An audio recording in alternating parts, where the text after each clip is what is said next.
We live on planet Earth, one of the universe's most exhilarating magical creations, the one that we way too often take for granted. The ecosystem of our planet is a unique intercommunion of life and inanimate nature that allows us to not only be, but thrive, progress, and advance. I love my planet, my home Earth. I under its air and the crystal blue sky. Back in my childhood, my grandfather used to tell me that there are only three things a human's eye can look at infinitely: the flow of water, sparks of fire, and glow of a stellar sky. But what I find most astounding is the balance nature creates. Eternity and transient harmonize within our ecosystem, and the beauty of nature exists in cycles. And what is a cycle if not infinity? And yet we're able to experience splits of time that even the greatest desire couldn't pause to fully relish them.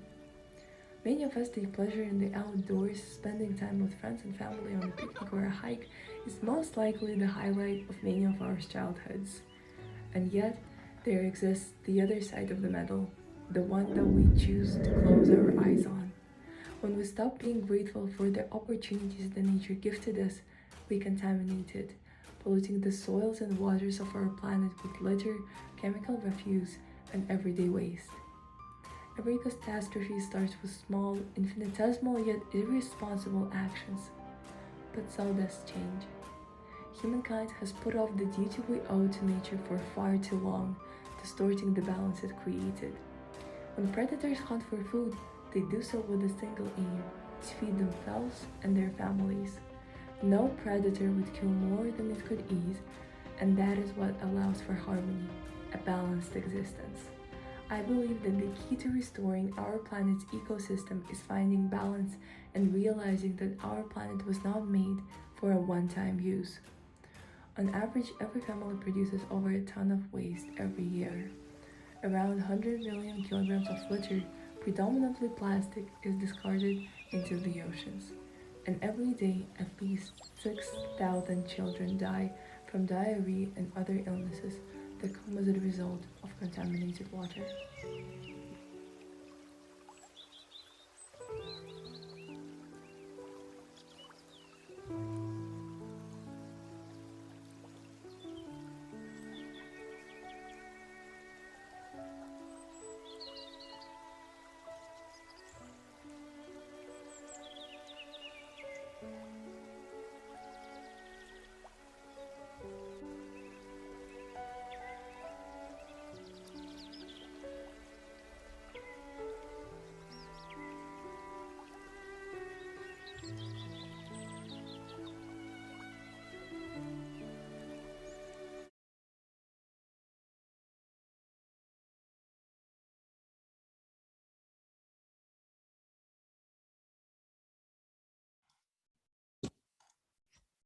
Hello, I'm Ali Bajdid and I'm from Kazakhstan. And today I'm going to tell you about my short film, The Dim Consequences, and it's about the pollution of our environment.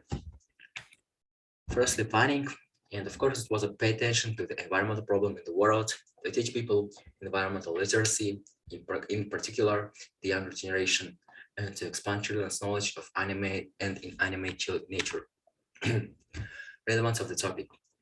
This is a proportion of the inhabitants of the earth breathing air, the level of pollution of which exceeds the standards established by the World Health Organization and poses a threat to health.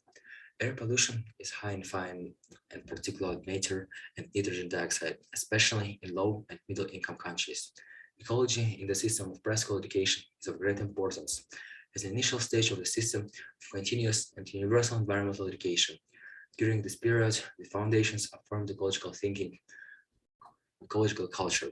Environmental literacy, careful and loving attitude towards nature have become an analogy of human survival on our planet.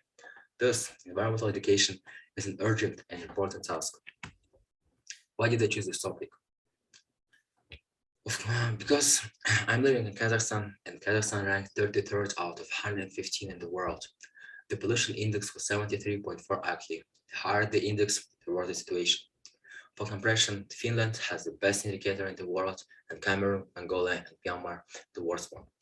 The topic of the global warming and climate change has become one of the most discussed topics in the world in recent times and has long gone beyond university classrooms. And most experts believe that this rate of change is a result of human activity. And I don't think I am. How I showed the importance of the topic. In the first part of my short film, I use high contrast picture with relaxing music to show how our environment is, how our environment is beautiful. But in the second one, I made it more darker with tense music and showed consequences of pollution of our environment.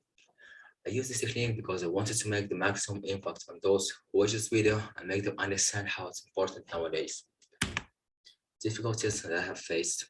First difficulty, of course, was scenario. I've got a lot of conversation with my friends, family, and those people who already had an experience in making short films.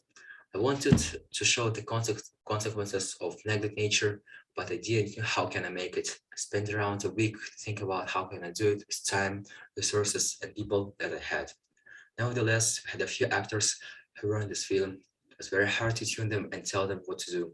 We had a lot of doubles, and only a few of them were in the final variant. And of course, ways to fix it. The only and the right way is the rest. These are energy sources that continuously renewable due to naturally occurring natural processes. This include the sun, winds, water, geothermal sources, all sources whose energy is considered inaccessible. The reservoirs of oil, natural gas, oil are finite. The number and time for which they will be enough for humanity is a separate story, but the fact that they will eventually run out is a fact. Generating energy from renewable sources is a safer and far-sighted and the only right way. And now I'm going to tell you something from my heart. I want to tell you that we need to make our best to preserve and improve our nature. Thank you for your attention. Bye.